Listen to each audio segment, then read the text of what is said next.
Iraq is being swept off the earth by the hurricane of wars, and the past decade is not an exception, starting with the US-led invasion in 2003, the Iraq War up to 2011, and the second Iraqi civil war that started in 2014 that goes on these days.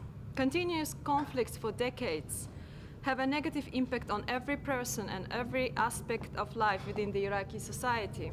The humanitarian crisis in Iraq remains one of the largest and most vital in the world, according to the UN assessment.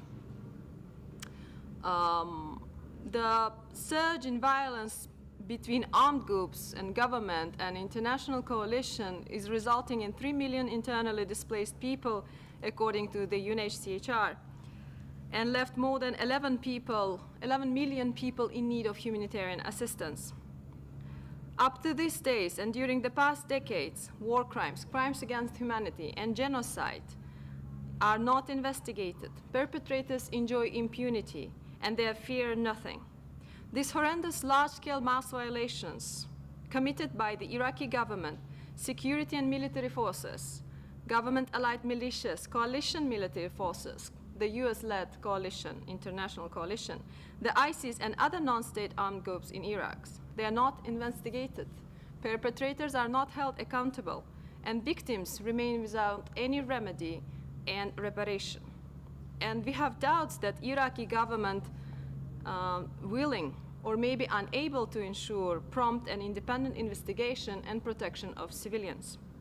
We receive countless testimonies of summer executions, arbitrary detention, rape, torture, ill treatment, and other human rights violations committed by militias and security forces, inadequate, excessive response in so-called liberation operations. That was also the case in Mosul. In July 10th of this year, Iraq Prime Minister announced the liberation of Mosul and victory against the ISIS, which have taken control over Iraq's second largest city in 2014. However, he failed to acknowledge the impact of this liberation army on Mosul inhabitants, infrastructure, and historical sites. More than 40,000 civilians are dead, according to the NGOs on the ground. And since the beginning of the military operation in late 2016, thousands were forcibly displaced. Many were killed, wounded, maimed by violent attacks and airstrikes. Hundreds were used as human shields, and countless men, women, and children tortured, threatened, and arbitrarily killed, and had to leave Mosul. Following months of siege and terror, civilians were forced to leave all that they have and the life they had in Mosul, and to take refuge in makeshift shelters and camps organized poorly by the Iraqi government. In light of this all losses among civilians, today's event aims at shedding light on what's going on in Mosul. We will be also discussing the international community's responsibility to protect civilians and identify viable strategies for reconstruction of the city Mosul and ensure justice and accountability for the victims. And first of all, let me introduce our first speaker, Mr. Doug Adriansens, Executive Committee of Brussels Tribunal. I'll pass the floor to you. Thank you.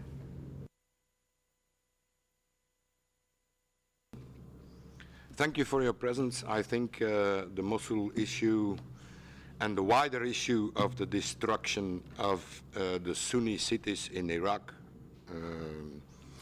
is very important to address. I will start maybe with, to sum up a few of the things to give an idea about the scale of the destruction. So the battle for Mosul lasted for 267 days, and it was announced on 10 July as a liberation, but for many, many people inside the city, it was not a liberation. 9 of the 10 major hospitals were destroyed, 76 of the 98 medical centers, 6 bridges across the Tigris, 3/4 of Mosul's roads, 400 educational institutions, including schools, universities, and education centers, 11,000 residential housing units, 4 electrical power plants, and 65% of its electrical network, 6 water purifying systems, and much of the city's water infrastructure has been booby-trapped. The pharmaceutical industrial complex, all grain stores, 2 large dairies, 212 oil refineries, petrol and fuel stations, all public buildings, all states and private banks, 63 religious centers, including churches and mosques, most of them valuable historical sites, 250 workshops, factories and small factories, including agro-industries, 29 hotels, and then more than 40,000 civilian casualties. 38 out of 54 residential areas in West Mosul are destroyed. A staff director in the office of the Nineveh governor said that while eastern Mosul is half destroyed, the devastation in the western half is much greater. And a member of a local volunteer group said that the destruction in the west is close to 99%. Of course, in the rest of Iraq, the humanitarian situation is also disastrous. And if we look at the situation in June 2017, according to OCHA, 11 million people need urgent humanitarian aid, of which 5.1 million children. More than 1 million people have been displaced since the military operations to recapture the city of Mosul since October 2016, with about 3/4 of West Mosul since April. While 1.95 million people have returned to their residences, 3.35 million people remain displaced in Iraq and need humanitarian aid. More than 3 million children attend school only regularly, while 1.2 million children do not go to school at all. Now, the extent of civilian casualties, the massive destruction by American bombs, missiles, and artillery, and the use by the American Army of white phosphorus, a weapon that is internationally forbidden for use in populated areas, are all serious US war crimes. The catastrophic number of civilians in Mosul receives little international attention from politicians and journalists. This is in stark contrast to the global outrage on the bombing of eastern Aleppo by the Syrian government and the Russian troops at the end of 2016. It is believed, as I said, that more than 40,000 civilians have been killed as a result of the massive firepower that was used against them, especially by the federal police, air attacks, and ISIS itself. Neither ISIS, nor the international coalition, nor the Iraqi government, nor the United Nations provide accurate information about the number of victims, while groups such as Air Wars largely focus on victims of air attack instead of artillery and rocket attacks. Now, the estimates of Air Wars, who have their information of written sources, what's written in the press, they estimate that 5,805 civilians would have been killed between 19 February and 19 June 2017. But since these numbers only are derived from press reports, they are, as always, only a fraction of the actual number of victims. And Mosul now is also one of the world's largest cemeteries. 2,000 bodies have already been removed from under the rubble, and it is believed that more than 4,000 bodies are still under the rubble in West Mosul. According to the US, the Joint Operational Command, approximately 1,400 bodies were already excavated from under the rubbles. The head of the Civil Defense Units told the Washington Post that he had asked the government for more equipment and resources, but he had not received any response. Now, the difference between Mosul and the recapture of Ramadi and Fallujah is that in Ramadi and Fallujah, most residents fled or were evacuated before the fighting. However, many Moslawis remained in their homes, making the operation much more complicated. Some stayed because ISIS killed the people who tried to escape. Some remained because they refused to leave their homes or relatives. Some because they had some kind of work. But most of them remained because the government asked them to. The army threw leaflets from helicopters to ask residents not to flee. The reason for this was not only because they feared that the flow of refugees would be unmanageable in a country where already 3.4 million were displaced by the war. This decision was mainly based on the view of the generals who thought to be able to use the citizens in their favor. If the Iraqi forces were to treat the Moslawis well, people would probably help the troops, give information about ISIS, and it would also give good publicity about the salvation efforts of the Iraqi army. On Saturday, 15th of July, Prime Minister al-Abadi organized a victory parade in Baghdad, where Iraqi armed forces marched before his eyes in the protected green zone. It's a sign for the state of the country that the parade was not publicly announced due to security issues, that the media only came to know later, and that the people of the city were excluded from the festivities. But there was no reason to celebrate because of also the enormous losses suffered by Iraqi forces. For instance, the counter-terrorism service, an American-trained unit, they lost 40% of its people in the struggle for Mosul. And how do we know? Because that figure was reported in the US Department of Defense, which called for $1.269 billion to rebuild the unit over the next 3 years and train 20,000 staff members. And the budget proposal said the requested funding will be essential for the reconstruction of the CTS combat force that has lost 40% in Mosul.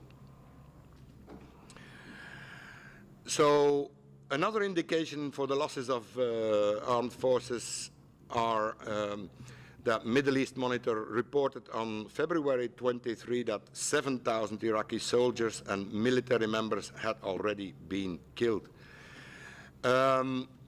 While the number of civilians is always being downplayed by the media and politicians, Iraq keeps increasing the number of victims of ISIS warriors.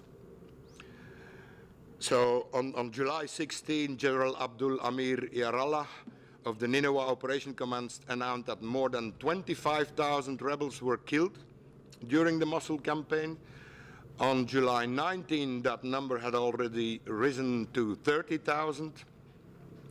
And to emphasize how the Iraqi government increases its number, in January, the Iraqi Ministry of Defense declared that there were only 9,400 ISIS elements in Mosul.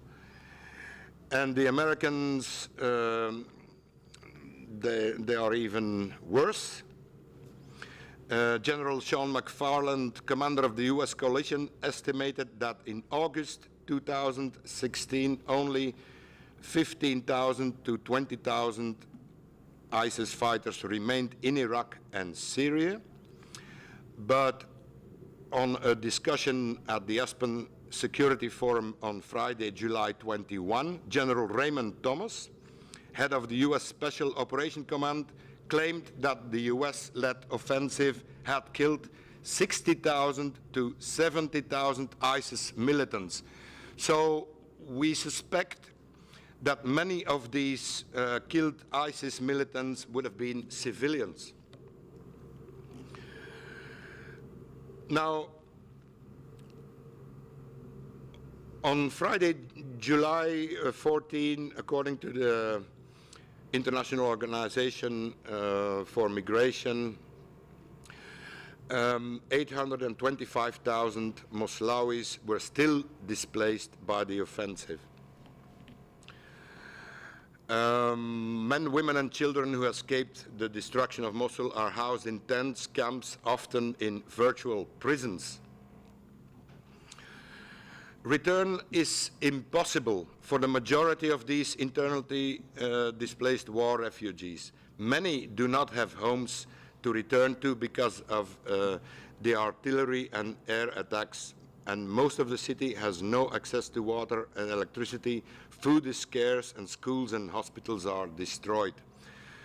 The Ministry of Migration tries to encourage the displaced persons to return to their homes. And they organize seminars in the refugee camps to encourage people to return.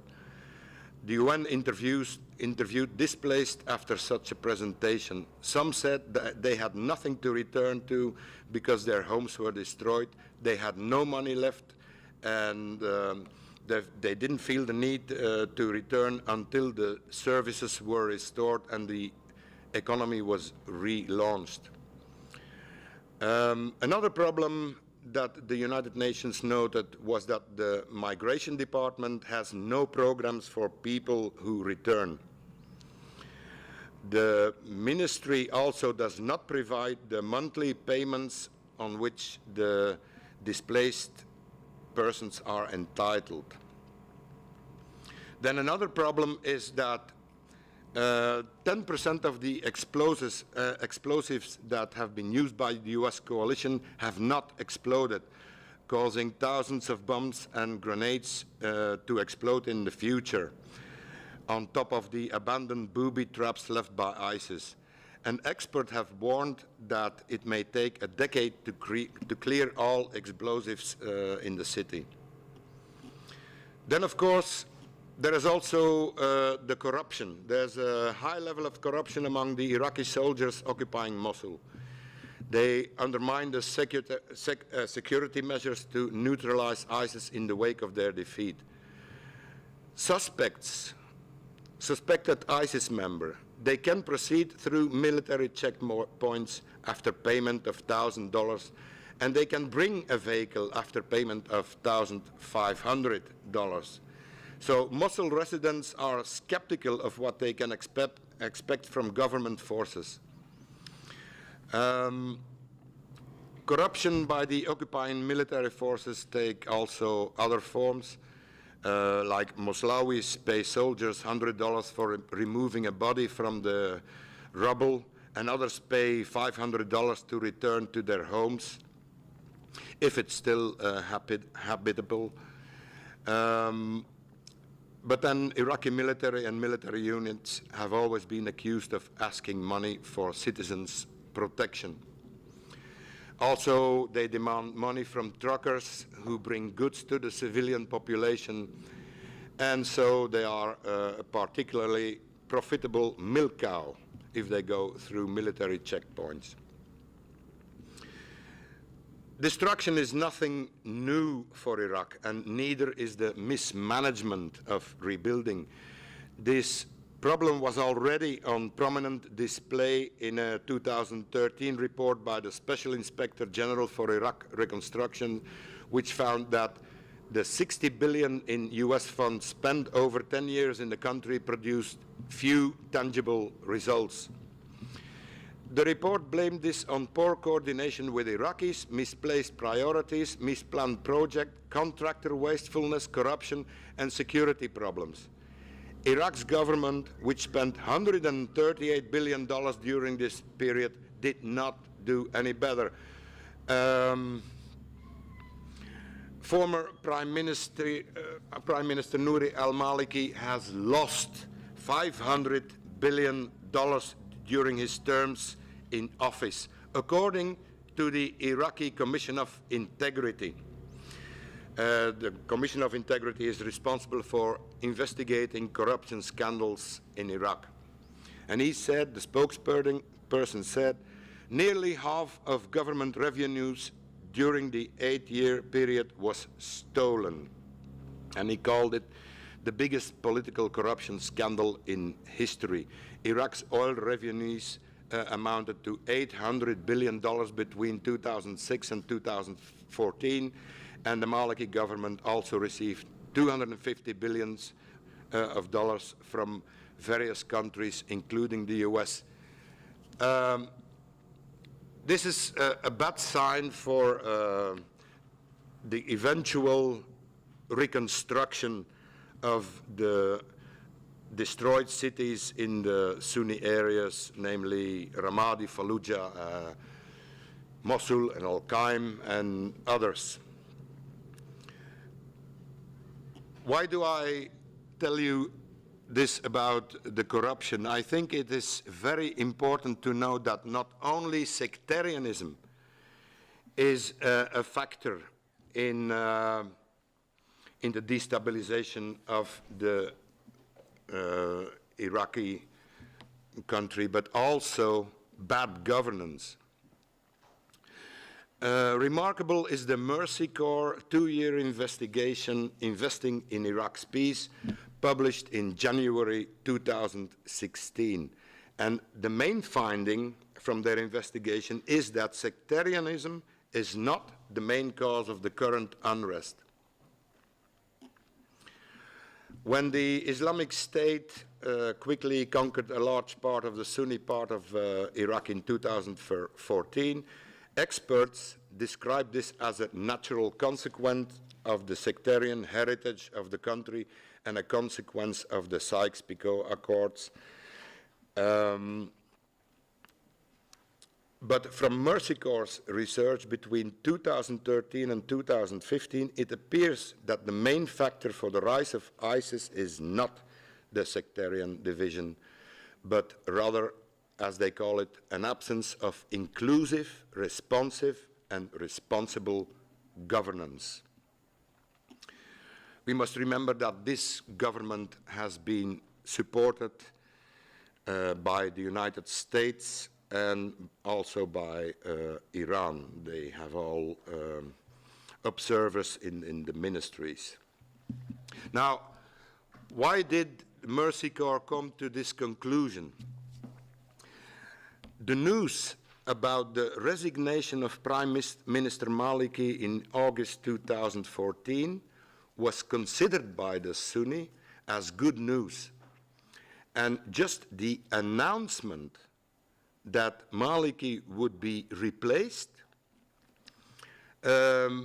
made the support for armed groups such as ISIS drop from 49% to 26%. Although Prime Minister Maliki's successor Haider al-Abadi is also a Shia, Sunnis expected an improvement in public services, and their perception about government agencies changed. In other words, sectarianism did not appear to be the primary or only cause of stability. Proper administration would greatly reduce support for further sectarian polarization. But the expectations of better governance have not been met. Little progress has been made in the promised reforms. As a result, public opinion polls show that trust in the central government continues to erode. From July 2015, public frustration caused major violent demonstrations across the country against corruption, poor services and sectarianism. These protests are still continuing.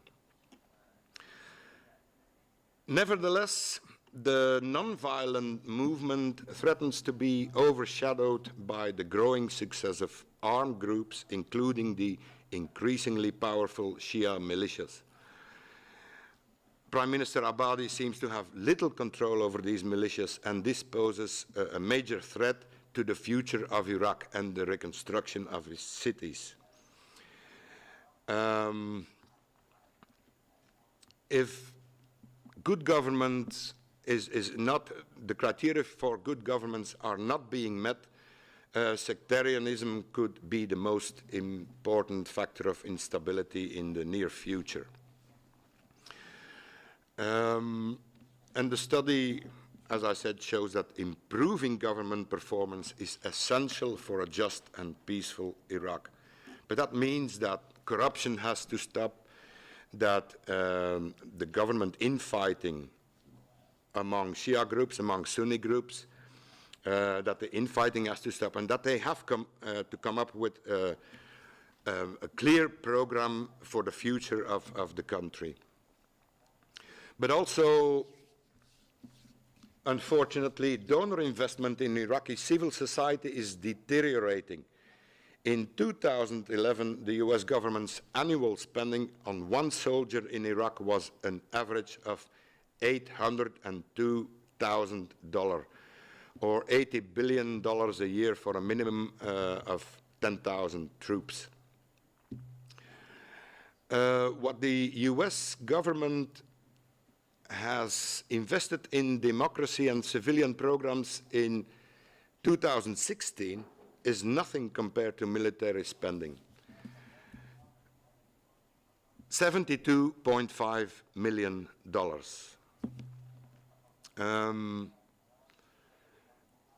There is no miraculous solution for building stability in Iraq, but good governance is essential for addressing the causes of instability. The report also provides insights and recommendations on how Iraqi and large donors can wisely and effectively contribute to pave the way for a fair and peaceful future in Iraq. And I will conclude. Instead of calling the ISIS fighters and their supporters sad, murderous losers, first of all, we must try to understand the complex social, economic, and political factors that made ISIS a success story. In addition, Iraqi civilian peace initiatives should actively be supported and published by the media, which they don't. With a fraction of the astronomical sum spent on the war, valuable projects that exceed the sectarian contradictions should be promoted. And the problem is also this: we must urgently come to terms with our own devastating role in the Middle East and North Africa. Military interventions from the West in the Middle East, North Africa region have played a decisive role in the radicalization of Muslims in the West. The West has supported the Iraqi government when they shot unarmed Sunni demonstrators, bombing Sunni territories, and supported Shia militias that committed large-scale war crimes, putting all the emphasis on ISIS as also an important political role. The denial of the Western's own destructive war campaign, which has destroyed the region, has hurt the population greatly, and caused the refugee crisis. And with this, I stop my talk. Thank you very much, Dirk. Yeah. It was very informative. I've learned a lot myself today as well. But I like ICRC motto saying that even wars have limits. So I think it's noteworthy to remind that all parties to the conflict are obliged to comply with the provisions of international humanitarian law. excessive use of force, disproportionate military response, and definitely prohibition of targeting civilian objects is just to name the few of those that all parties should be complying with. And speaking of the right to return, it's also an international obligation of the Iraqi government, first of all, to ensure that all who fled Mosul have a right to return and to favorable conditions where they have protection of the government. Now I would love to pass the floor to another colleague we have here, Dr. Al-Hadbit. He's a researcher in the Middle Eastern political history and Islamic studies, and will try to give us a little bit hope and speak about possible ways forward, what to do next, and reconstruction of Mosul. And please pay attention to the screen.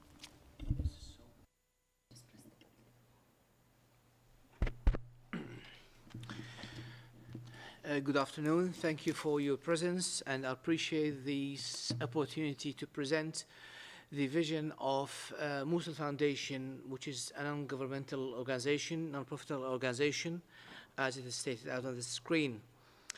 I am very happy to be in this place to bring to you an accurate picture of what has been and what's still happening in Mosul. Civic society needs to be able to bring its difficulties and problems directly to an international audience when it is no longer possible to communicate and reach government. Let alone when the government is itself the main problem or the main cause of these difficulties. At the same time, the United Nations needs to hear the facts directly from civic society institutions if it is going to be successful in its difficult task of restoring local and regional peace and security, leading ultimately to the global stability that we all seek. The population of Mosul cannot find peace and security with any of the institutions of the Iraqi state.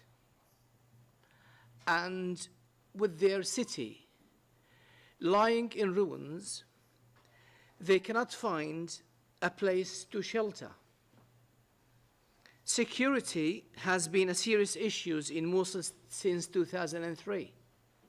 First, because of the sectarian policies of the Iraqi security forces that humiliated the population and refused to listen to their peaceful demands and enacted a policy of detention without trial. Second, during the ISIS occupation following the utter failure of the Iraqi government to defend the city. And finally, during the battle to retake the city, a battle in which the Iraqi government ignored all the advice and warnings of military experts and encircled ISIS inside the old city, used excessive force and random dump weapons to kill more than 40,000 innocent civilians.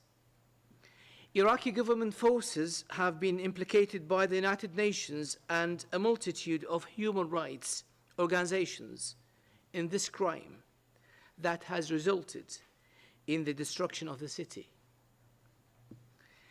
The catastrophic price for the battle in terms of lives and the destruction of the city infrastructure can be appreciated when compared with the retaking of the neighboring city, Tal Afar,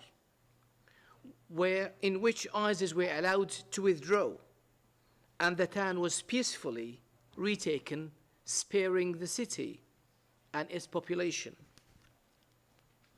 Having said that, Mosul is not going back to square one. The political result of this battle is that the city is once more in the hands of sectarian militias that have now been incorporated within the apparatuses of the state, levying taxes and conducting acts of kidnapping, extrajudicial executions, and the confiscation or destruction of private property while wearing police and army uniforms. Government-sponsored militias are actively changing the political map of the city to influence the results of any future elections, a behavior not befitting a member state of the United Nations, and is more reminiscent of total chaos that follows the failure and collapse of the state, as was the case in Bosnia and Kosovo, for example. Today, the sons of Mosul must prove their innocence from the accusations that they cooperated with ISIS that can be made by any militiaman, resulting in a swift death in front of the iPhone cameras.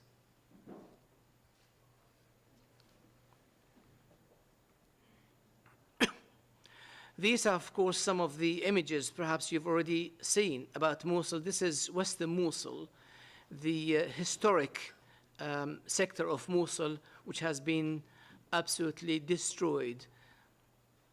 These are all houses of families consisting of at least 5, 7, sometimes 10 individuals. Total destruction. I am from Mosul. I can't tell where this street is. It's beyond recognition.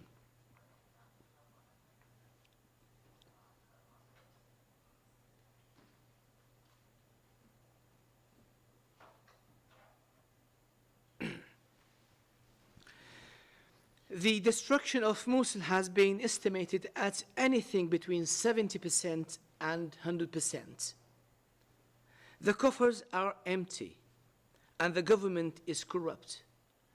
No money from inside, no money coming from outside, as the government is not trusted by international donors. Who will rebuild Mosul, and with what funds? The answers are becoming clearer to the people of Mosul. Mosul will never be rebuilt. The results would be catastrophic for the city of Mosul and its population.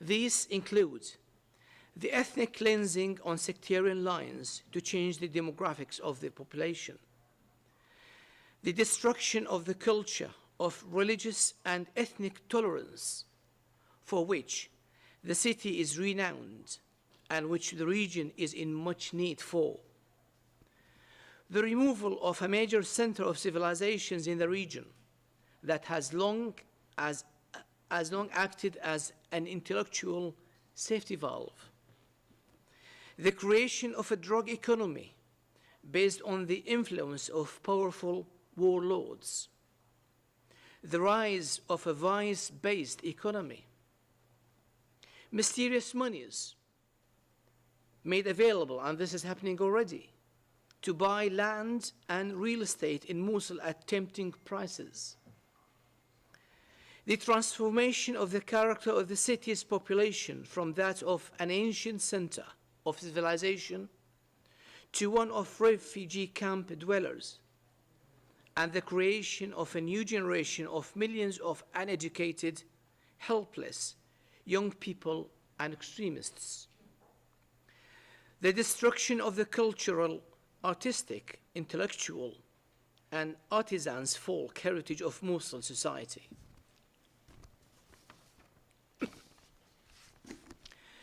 These changes will not be reversible with time. This chronic political failure and the record levels of corruption in Iraq have transformed the institutions of the state, constitution, parliament, the judiciary, and the security forces, have transformed them all into an ethnic sectarian battleground. This has crippled the instruments of the state and made it impossible for the government to be held accountable in the normal way. The situation is made worse by the inability or unwillingness of the Iraqi government to follow the norms that govern the relationship between government and its population, as defined by the United Nations. The situation also makes it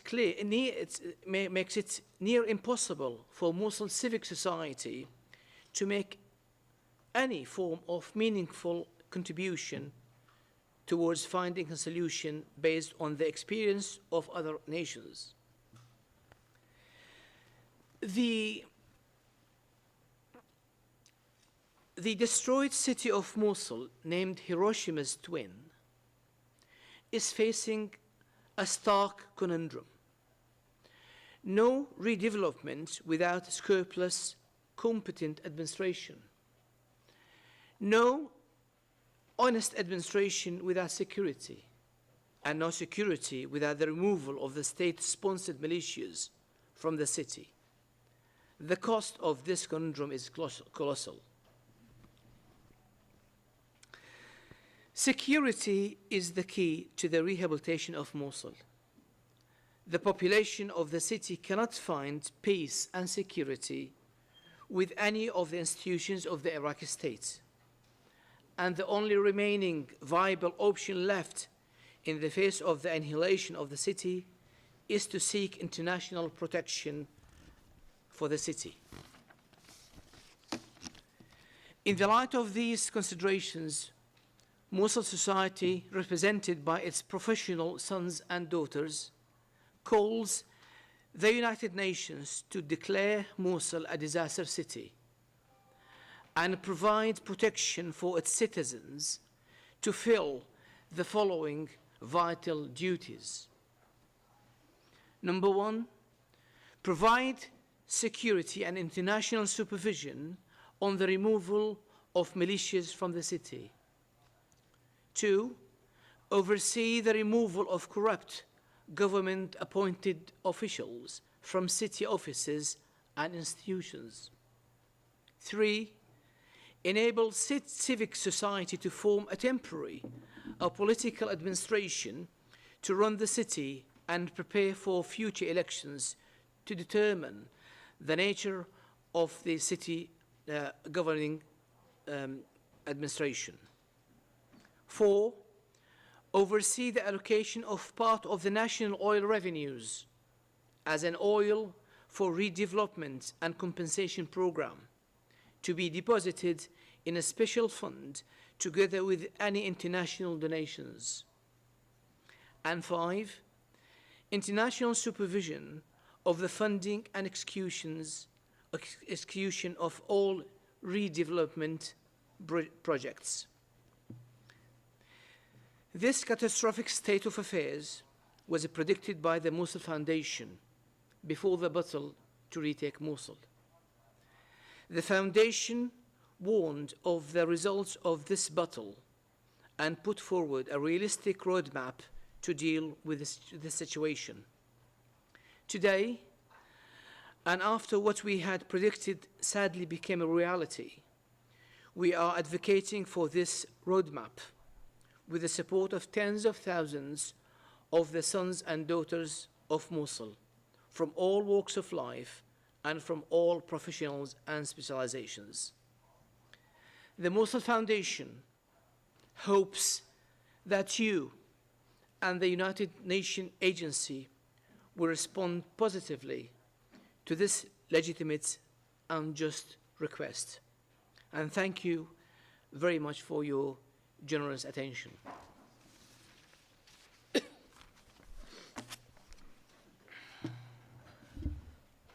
Thank you. That was quite an emotional presentation. Having served myself in United Nations humanitarian response team, I know it's a tough job to do, to protect civilians and ensure rehabilitation. And you mentioned Kosovo. I've been a part in the team of rehabilitating Kosovo and the international response to the crisis there. A lot of money coming in, and it's important how it is spent. If you look at the humanitarian response plans on Iraq particularly, the funds are not enough to cover even the needs identified by UN agencies. And when you look at different armed conflicts and civilians in armed conflicts, you're wondering, on one side you have international coalition interfering and giving military response to protect civilians. And then on the other side, you see that those governments, be it US, be it Russia, name any other, giving not enough money to reconstruct. I understand collateral damage. I understand technology in this age is not that precise to avoid bombarding civilians and huge civilian objects like hospitals. But then you made a mess. Let's try to build it up together and fix it now. So observing the situation, and particularly Mosul, is extremely disappointing and upsetting, and reminds us about human nature again and again. But we are happy to have people like you on the ground who are trying to do their best and fighting for their own people and ensure that they have brighter future than the previous generation and the current generation. Now we have a very interesting speaker. Unfortunately, our speaker Ahmed couldn't make it today, so I would like to give the floor to a testimony, to a person who came from Iraq himself and saw what's going on there. And he would like to pass the message from the IDPs themselves. And I would like to invite our person, mysterious person, but as a prize, not in the agenda, Dr. Al-Janabi. Please, floor is yours. We would like to hear what's going on the ground. Thank you. شكرا جزيلا. Thank you very much, Madam. Distinguished representatives, I'm a doctor. I'm also a university professor, and I am the head of Masar Organization for Human Development, one of the NGOs working within Iraq. I am a resident of an area called Jarf al-Sakhr. Maybe you haven't heard of it, or some of you might know it. Jarf al-Sakhr is situated at the south of Baghdad. It extends over an area of 1,625 square kilometers, and the inhabitants reach 120,000 people. All the inhabitants of these areas have become IDPs. In other words, there are no citizens available. 3 years ago, all these people had to leave the country by force, and as a result of the inability of the successive governments to restore the rule of law and to provide security, as well as the foreign intervention, as you had said earlier, and as we have heard by many speakers, these conditions led to the spread and entrenchment of Daesh within these areas, which was in majority Sunni. And this was exploited, the vacuum of security. In 2012, Daesh controlled Jarf al-Sakhr, and they spread after the withdrawal of all the Iraqi security forces who were entrusted with the protection of this area. And this led, of course, to the advent of Daesh in huge numbers. After this phase, and after the arrival of Daesh, the government started intense bombardment with explosive barrels in the area, which led to the expulsion of the inhabitants of the area and the destruction of 2,500 housing units. And In October 2014, that is after the advent of Daesh inside Mosul by 3 months, these Daesh forces from Jarf al-Sakhr, we were able to expel them, and so the militias managed to expel Daesh as well as whoever remained in that area, all the other original inhabitants. Since October 2014 until now, the area is now completely vacated of its original inhabitants. And the controlling militia now is Hezbollah. Hezbollah has turned this area into a closed area where they have their headquarters, their weapon factories, and where they have secret prisons. Until now, the IDPs are forbidden from going home. The Prime Minister, his cabinet, and the Babel Government Council wanted to help and wanted to return the IDPs. However, they were unable to facilitate the return of the IDPs because the decision is not in their hands. The religious leaders themselves were unable to facilitate the return, nor the mediation by the heads of tribes. So every attempt to return the IDPs failed. Iran sent an official invitation to a formal delegation to go to Iran and negotiate the return of IDPs. Iran accepted the return of IDPs. And this is quite ironic that Iran controls even the return of 120,000 to a small area inside Iraq. So you can imagine how much is the control of Iran over Iraq if it refuses to relinquish control over a small area. This meeting with Iran happened about a year and a half ago, and Iran accepted. However, procrastination began, and the approval was more of a trick, and it was every time we noticed that there was pressure to allow for the IDP's return, the more the intransigence was felt by all other forces. And finally, now there is a decision taken by Hezbollah that anyone who calls and tries to facilitate the return of IDPs will be criminalized according to their own laws. Of course, this is something horrible, and this shows how much these laws violate international instruments. And I hope you will see the importance of this. There is mistakes that were committed by the American administration. There is an inability by the Iraqi government. There is an increased strength by the militias and their control over the area and the country. The civil society organization, the religious leaders and tribes are unable to influence the militias, particularly Hezbollah militias.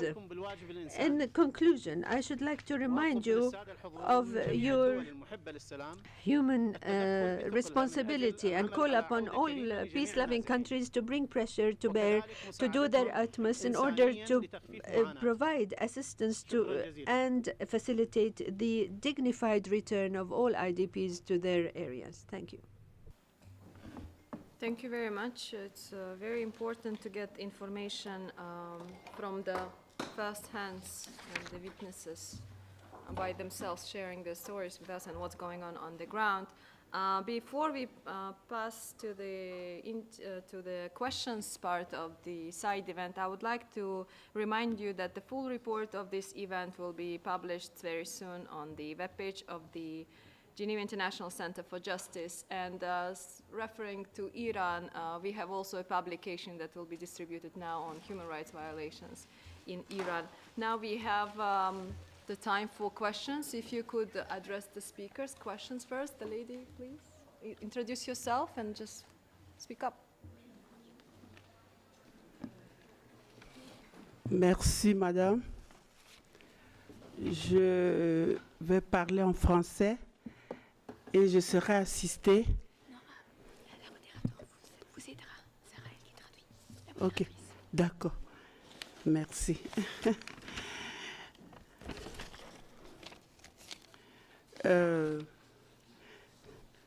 Je suis Adja Zenaba Katara. Je suis la vice-présidente nationale de la Croix-Rouge centrafricaine. Je remercie infiniment tous les panélistes qui ont pu préparer ce travail énorme pour porter à notre connaissance aujourd'hui. Et j'apprécie également la clarté de votre présentation. Dommage, je ne pourrais pas m'exprimer correctement en anglais.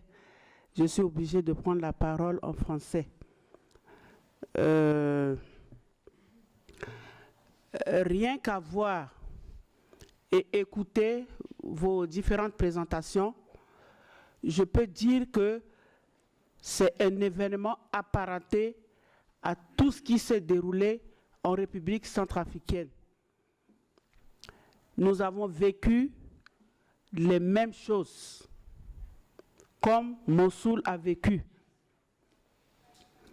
Et je me réjouis d'être parmi les frères ici, étant donné que nous allons échanger les expériences pour voir comment les autres ont fait après la crise.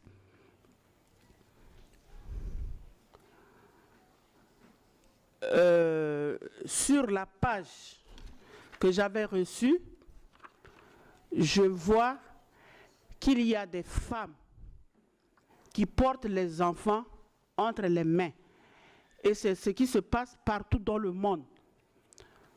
Souvent, quand il y a la crise qui éclate, les femmes et les enfants deviennent plus vulnérables. Et c'est souvent une situation catastrophique. Et c'est des événements qui frappent à l'œil. C'est des choses très, très horribles. On ne souhaite pas la guerre, mais la guerre arrive. Ce qu'on déplore aussi, c'est l'impact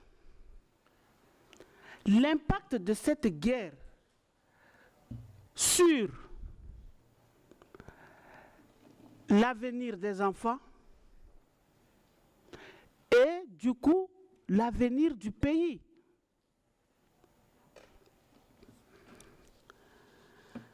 Alors, sans pour autant monopoliser la parole, je voudrais demander à mes frères ici de me dire et de nous dire par contre quel était le sort de ces femmes et de ces enfants pendant la crise, automatiquement après la crise et aujourd'hui.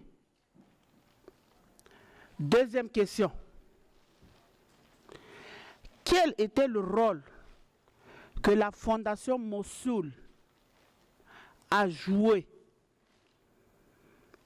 et également des actions que la Fondation Mosul a posées pour la prise en charge des femmes et de ces enfants. Parce que c'est leur vie qui était en danger. Et la dernière question, étant donné que je suis de la Croix-Rouge, certainement que mes frères et sœurs du Croissant Rouge irakien ont certainement dû faire quelque chose pendant cette crise. Alors, est-ce que nous pouvons savoir qu'est-ce que le Croissant Rouge irakien avait fait pour assister les vulnérables pendant cette crise et surtout prévenir les conflits dans l'avenir? Je vous remercie. Madame, malheureusement, Madame, Oui. malheureusement, il n'y a pas de traduction, je pense que de français. Je vais essayer de traduire en anglais, peut-être poser des questions D'accord. à mes Merci. collègues. Merci. Just to quickly make a short translation of what's been said in French, the lady is from the Red Cross from CAR, African Republic, and she was very much referring to the sufferings of women and children in war, particularly. And she was referring to our speakers in general, to people very much concerned about the situation in Iraq, on possible ways of exchanging experience. And there was a particular question to our colleague here from Mosul Foundation. She was referring what was the role and actions proposed by your foundation when it comes to women and children. And another general question was how to, the situation of women and children in any armed conflict are the most vulnerable group. How to address their grievances. And she was referring to the pictures we have on our flyer, that it's mainly the women carrying the kids out when the war starts. Men are busy with other things most of the time, but of course I don't want to be discriminative towards men. But unfortunately, women and children are the most suffering. So the question to you is, what was your role during the attacks in Mosul, and what are your actions to be taken when it comes to women and children? And if you have any contacts to Red Cross in Iraq, if there is a way to exchange and experiences with Red Cross in African Republic. Thank you very much for the question. Mosul Foundation was established just before the war. It was established in April this year. The main role of the organization is to respond to a vacuum, to a role which hasn't been taken up by anybody, which is to make Mosul a safe place for the civic society to take its role. This is the main role of Mosul Foundation. Mosul Foundation is mainly consists of Iraqis, of Moslawis, sons of daughters of Mosul who live abroad. There are some who are still in Mosul, but the actual administration of the foundation is abroad. Is to reach out to the world and explain to the world that there is no solution for Mosul from within, for the reason I laid out in my speech. The government is the cause of the problem. ISIS was made by the government, or allowed to take Mosul, to occupy Mosul. So the corruption is so deep that nothing cannot be achieved on the ground. Women, children have suffered and continue to do so. Money donated are going missing as well. So there's no hope from inside, and the solution has to come from outside. Mosul Foundation campaigns and take advantage of a platform like this to make the voice of the people of Mosul heard by international organization, to provide protection for the city, to declare it as disaster area, and to allow the civic societies in Mosul to take up the role which the politicians have failed to do so. This is the vision of Mosul Foundation, and the people of Mosul are responding to this vision positively and increasingly after the destruction of their city, and after seeing by their own eyes that there is no hope as long as the city is in the hands of the government. The government has to come out of the city, and the civic society has to take the role and pave the role. The city of Mosul is rich of scientists, of experts. Hardly walk into a hospital or an institute in the West without finding an expert from Mosul. Mosul University provided the West with doctors, engineers, all sorts of all walks of scientific specialization. It's not short of those. The only thing Mosul is short of is security. Security has to be provided and can only be provided by international supervision, and the government then forced by international law to evacuate the city and give the administration to the civic society of the city. Thank you very much. It's all in our hands, isn't it? As long as there are many hands to help out. It is. Well, when you look at this destruction, you really want to be in French they would say bon courage. Let's work harder. Let's take a number of questions. I see many hands. Let's start from the first row of questions. Two gentlemen over there, please.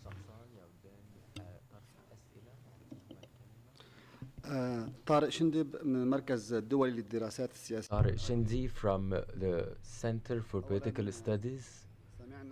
We have listened to the interventions of different panelists, and we have listened to the testimony of one of the inhabitants of this destroyed city, Jarf al-Sakhar. Before the city fell to Daesh, we have seen a withdrawal of the Iraqi security forces. Afterwards, ISIS withdrew, and we have now militias, and we are witnessing the whole destruction of this city. This scenario was the same in Syria, for example. And I have the question, why are we witnessing the same thing? Nobody from Daesh was arrested.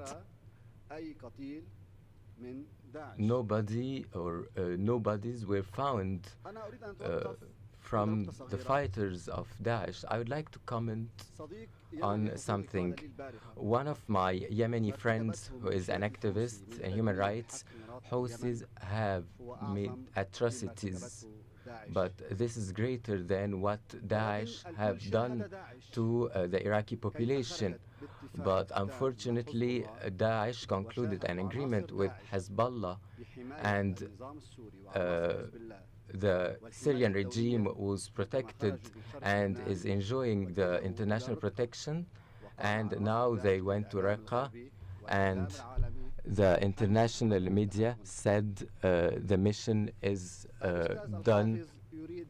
Mr. Hafiz wanted the international community to intervene, and the international community does know that Daesh is a fabrication. It is the direct consequence of Nour al-Maliki and the Syrian regime.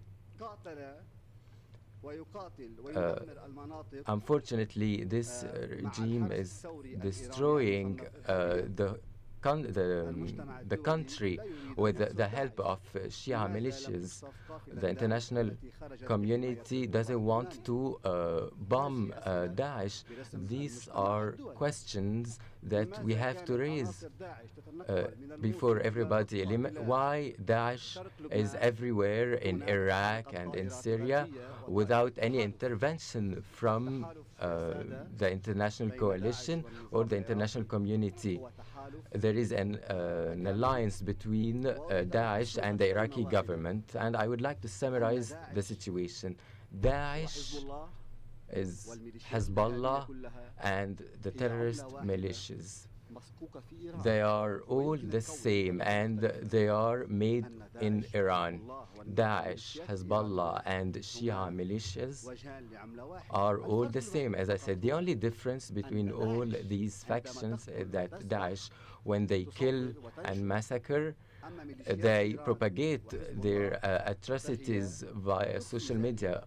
As for militia groups, they hide their crimes so that Daesh can be the true terrorists, and they undermine the Sunni Islam, and they undermine the image of Arab societies. They give the West justifications, and they want to tell the West, we are the terrorists, and the alliance with Shia militias, we can destroy these terrorists. Thank you. Thank you, Madam Chair. I heard the speakers which they have introduced their view, which excellent and informative. Struck me when you mentioned that for the coalitions, which they had military coalitions, but they don't have economic coalitions. That's expected. All of us, we know that Iraq has a lot of resources. They don't know, that doesn't need, even if there is good administration, they don't need even support from the UN or international community. We have not heard any commitment from the UN or international community that rebuilding Mosul. Of course, as we know that UN has to play a role. We did not hear in Geneva, we did not hear at the time when High Commissioner has presented his report to the Council, we did not hear about this destruction. We did not hear about the suffering of the civilians in Mosul. We did not hear much commitment, even in the United Nations or with UN agencies. Now, this is, as Dr. Al-Hafiz, he was mentioning the security dimension, which it is required for them. Of course, we know security dimension, it's important, but, well, we know Iraq has full of resources, but we need to see the future challenges. Now, I have a specific question to Dr. Al-Hafiz, or maybe to our speaker, or here from our right. Now, I would like you to clarify more about sectarian and ethnic balances and implications before the conflict, before the occupations, and after the occupations, and what is the role of regional powers, especially Turkey and Iran? Thank you very much.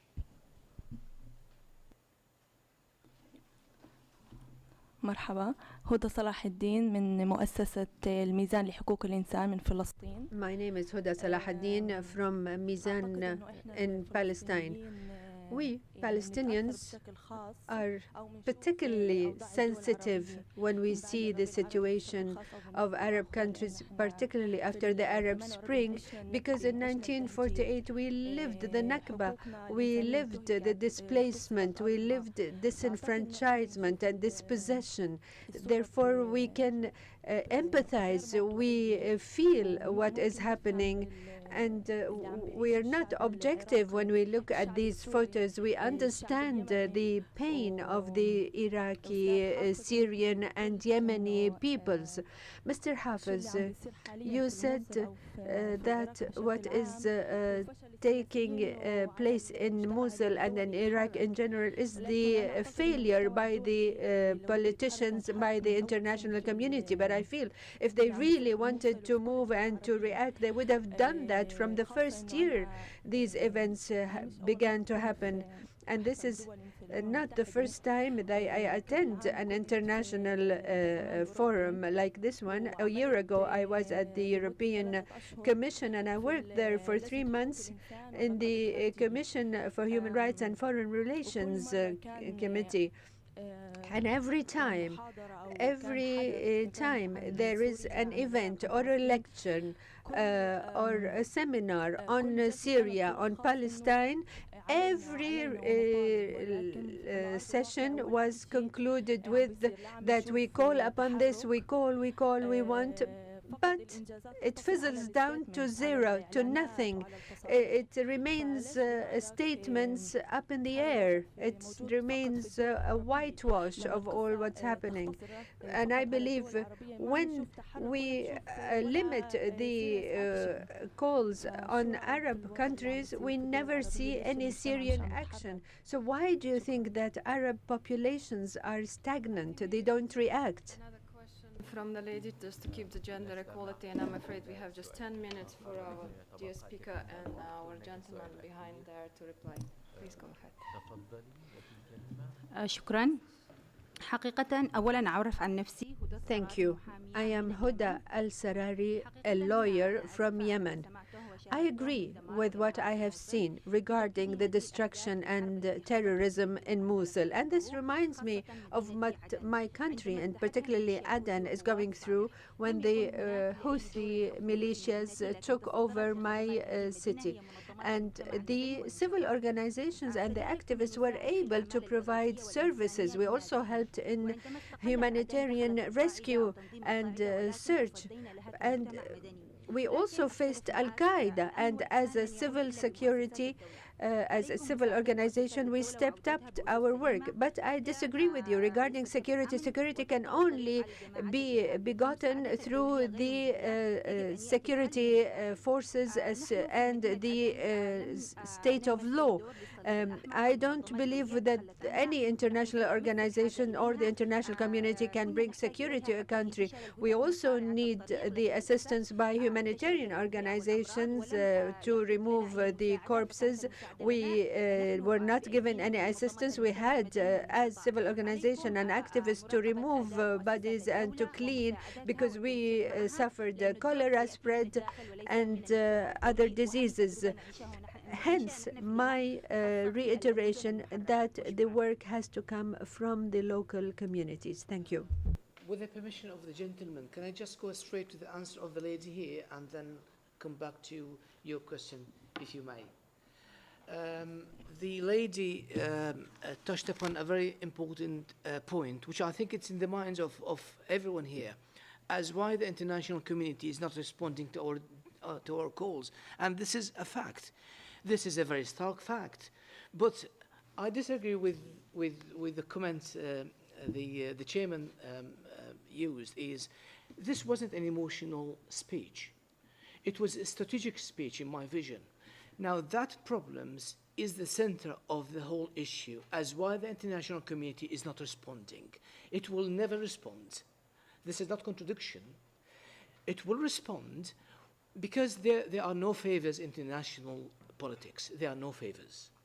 The international community will respond when there is a common ground and common interest between our societies and the societies of the West. Corruption in politics, not only in our countries. Western politicians are corrupt as well. There's only one question in the West which can find an answer. Politicians can, in the West, can provide answer for every single case except for one. What's happening in the Middle East? There's no answer for that. And the citizens in the West are puzzled. On the one hand, they find scientists, nuclear scientists, doctors, engineers, you call them, you name them, in every institute, in every corner in the West. On the other hand, they're being told by the media that the people of the Middle East are mad. They cannot live democratic life. They don't have systems. They can't just run their own affairs. This is the only question the citizens in the West cannot understand. And well, they don't bother about it, but they only bother when problems are hitting their capitals and city. This is the new thing. Now we, as civic societies in the East, in the Middle East or in the Arabic countries, have a common interest now with the civic society in the West, because the politicians in the West are failing to address this issue badly. And bombs are going off in London, Madrid, Paris, and it's coming from there. So long as those societies are not rectified and fixed, problems going to continue in the West. Now we can fix our societies, and then we'll both benefit. So this is a new thing. This is a new approach, which the politicians, neither in our societies nor in the West, are interested in. The only body who is interested in are civic societies and NGOs in our society and in the West. So we both have a common project. And this is why we're here. And this is why we are keen in Mosul Foundation and in other NGOs of similar nature, keen to talk to NGOs in the West. Because NGOs in the West is a third sector, is a mature sector. It's even more mature than the government themselves. Elections in the West now, participants in the elections are diminishing in the West. Sometimes they hardly hit 35, 40%. Why? Is it because people are careless? No. But they are having less confidence in the political system, and they are moving to NGOs. So NGOs is gaining ground at the expense of political establishment. This is our project. And when this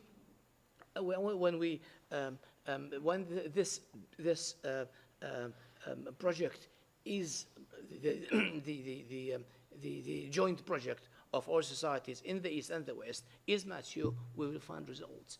Because the political establishment in the West needs the NGO.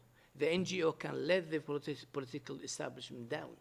So this is our powerful tool, and we have to take advantage of, and to take advantage of such platforms to make our voice heard, and we will find results, and we are already finding results, and of course it will snowball.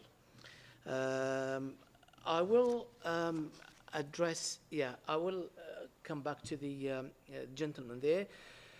The regional powers in around Iraq do have influence on what's going on in Iraq. And again, these countries, the tools of these countries are the politicians inside Iraq, the corrupt politicians. Each one of them is controlled by these powers, either by money or media or by some other relation. The only people who don't actually worry about the regional interests are the people themselves, the civic societies themselves. They are not influenced by money, media, or any affiliation. They are only influenced by their interest. So if the civic society is handed the responsibility of the city, these influences will diminish. What was the third question? Daesh. Well, Daesh is a result of a late result of a very old cause. Daesh is a natural result of a fact. When the religious establishments in the East were demolished or nationalized by governments, kids took over. I mean, those people who, Osama bin Laden and others, when they joined this course, they were kids. They were teenagers. But later on, but this is how they started. There's a vacuum. The religious institutions in the East have been nationalized and given to some corrupt people, and giving the chance and opportunity for kids to take up this role and fill the vacuum and cause this very major problem to the societies. Of course, countries like Iran managed to take advantage of this to the maximum, and any other intelligence establishments also took advantage of this phenomena, and the result is what we are seeing now. Once these institutions are fixed, once the society is back to the right hands, all these problems, symptoms will disappear. They can quickly be fixed once the civic society take over.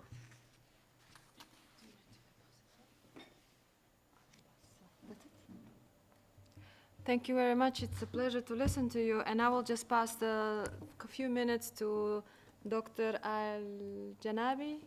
please. There was a question towards you, if you would like to reply. Yes, no? شكرا. Thank you, ma'am. May I comment on the subject of Daesh? As the distinguished panelist said, our common responsibility is to overcome this phenomenon between the civil society, between the government, and the international community. All three structures have to cooperate together to overcome the current situation. We have to get rid of economic and political corruption. We have to strengthen civic society, and the religious establishment is ineffective. We hardly hear their voice. I believe this, in a nutshell, are the factors that can influence. What you have said about the situation of women and children, we know, and you know, that they're the first victim in any war, and they're the ones who suffer most. I wanted to give an example. The education, for example. The government paid attention in order to contain the highest number of the IDPs in the education sector, but it failed. Though now it's the privileged who can have education. In the past, we were declared as a country that was free of illiteracy by UNESCO also. And however, we have regressed, and now illiteracy is 40% of the population. The student goes to school for 3 days, and the other 3 days or 4 days they cannot go to school is because there are not enough number of schools. And in the 3 days, they study for 3 hours. So even those who do have the chance to attend school are getting 40% of the education they deserve. Thank you. We have to conclude the meeting because the next meeting shall take place. I appreciate your participation, and if you'd like to ask questions from the speakers, please go ahead in person. Thank you.